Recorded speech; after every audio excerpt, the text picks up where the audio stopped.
Buonasera. Il titolo di questa isola potrebbe essere "Abroghiamo i fatti, tanto non servono". Infatti, anziché interrogarsi su ciò che sta emergendo dalle intercettazioni telefoniche tra l'ex ministro Mancino e il palazzo del Presidente della Repubblica, la stragrande maggioranza dei media e della classe politica si rivolta contro i pochi giornali e quei pochissimi politici che chiedono sia fatta piena luce sulle stragi di mafia avvenute in Italia nei primi anni 90.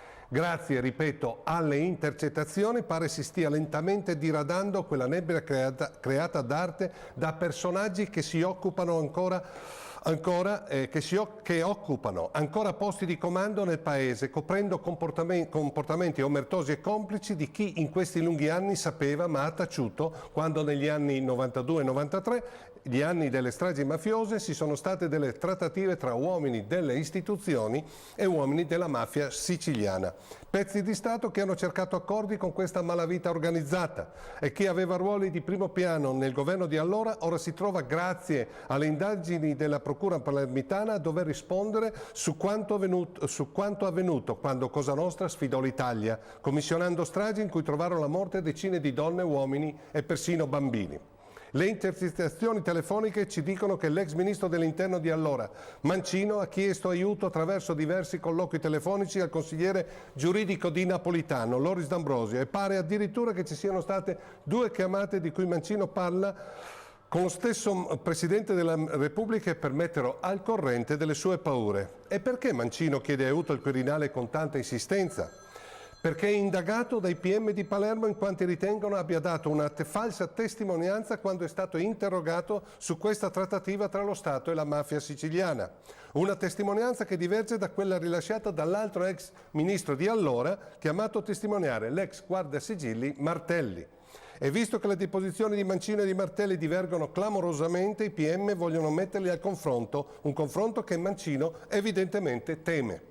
E così i magistrati parlamentari hanno chiesto e ottenuto dal giudice di poter intercettare le sue utenze telefoniche, scoprendo così le insistite chiamate col consigliere giuridico di Napolitano, D'Ambrosio, nelle quali emerge chiaramente che Mancino ha una paura folle di sostenere un confronto con Martelli davanti ai pubblici ministeri. Dalle intercettazioni viene fuori un quadro di rapporti amicali tra Mancino e il magistrato D'Ambrosio. L'ex ministro lo chiama affettuosamente Guagliò.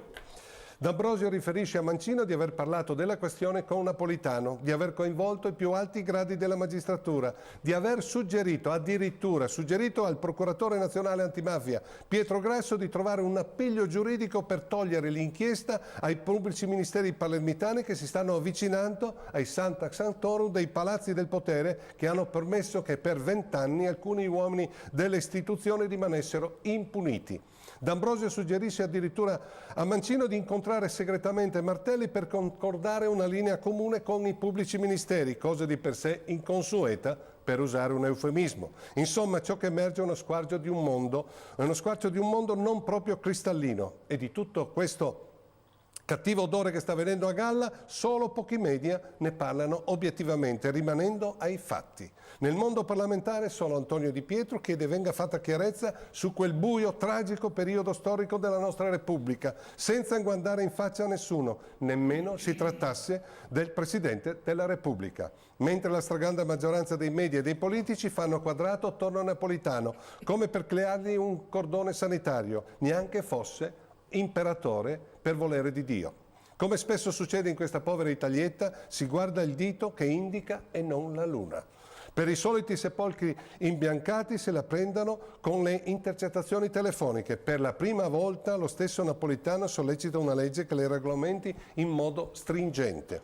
Invece di essere grati a questo strumento investigativo, per l'ennesima volta il Parlamento più squalificato e squalificante della nostra storia repubblicana cerca di bloccarlo. Ma questo sarà l'argomento di una prossima isola. Arrivederci a mercoledì prossimo.